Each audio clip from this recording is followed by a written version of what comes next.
Now we have a word problem in factored form. This problem states, again, it's the flight of an object being thrown into the air. So the height of a softball thrown from the top of a tower can be demonstrated by the equation h equals negative 2t squared plus 4t plus 48. So since this is factored, the unit is called factored form. Naturally, the question will be, what is that formula in factored form? So I've already done it here. It would be h equals negative 2t squared minus 2t minus 24. Now, how did I get this? When you look at this formula, you always have to look for the greatest common factor. What's a factor that's common in all three terms? And as you can see from this formula, it's negative 2. So if you know it's negative 2, the negative 2 stays outside the bracket. Inside the bracket stays what's left over. So negative 2 is taken out, t squared is left, 4 divided by 2 equals 4 divided by 2 equals 2. So that becomes 2t. I'm so sorry. Then 48 divided by 2 becomes 24. So that's how I got this formula. If you look at this formula, you can see that we can still factor it even more. So now we can use our product and sum. Product and sum is looking at the formula and seeing what two numbers added together give me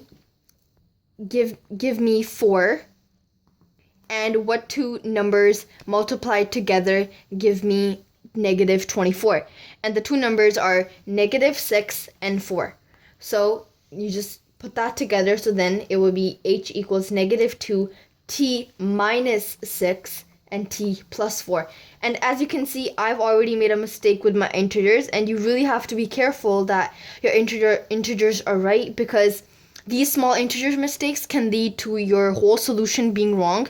And when you go back and try to see where you went wrong, it's really hard because you didn't go wrong with the numbers. Instead, it's just the signs that you've kind of slightly messed up with. So that's A. And then B is asking, when will the ball hit the ground? So this question is asking for the x-intercepts. Now, in factored form, we've already indirectly seen the x-intercepts. So h equals negative 2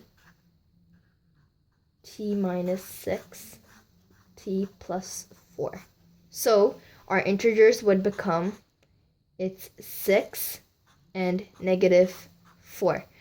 And since we're dealing with time, it's asking for when will the ball hit the ground. We have two integers. One is negative, one is 6. Oh, I'm sorry, not integers. We have two numbers. One is positive and one is negative. And we know that we cannot have negative time. Hence, this cancels out and we have 6. So, if we want to write a therefore statement, therefore, the ball will hit the ground at 6 seconds.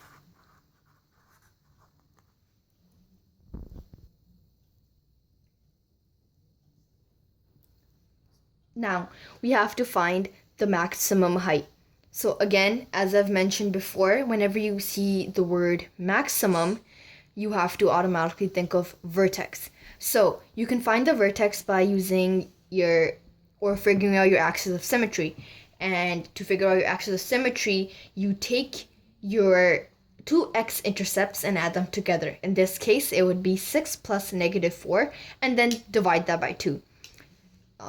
So that would become 2 over 2, which initially just becomes 1. So now you have your x value of the vertex. You sub the x value into your original equation. So wherever you see a t, you would sub in that 1. Then you just use basic algebra, and you should get your maximum height to be 50 meters.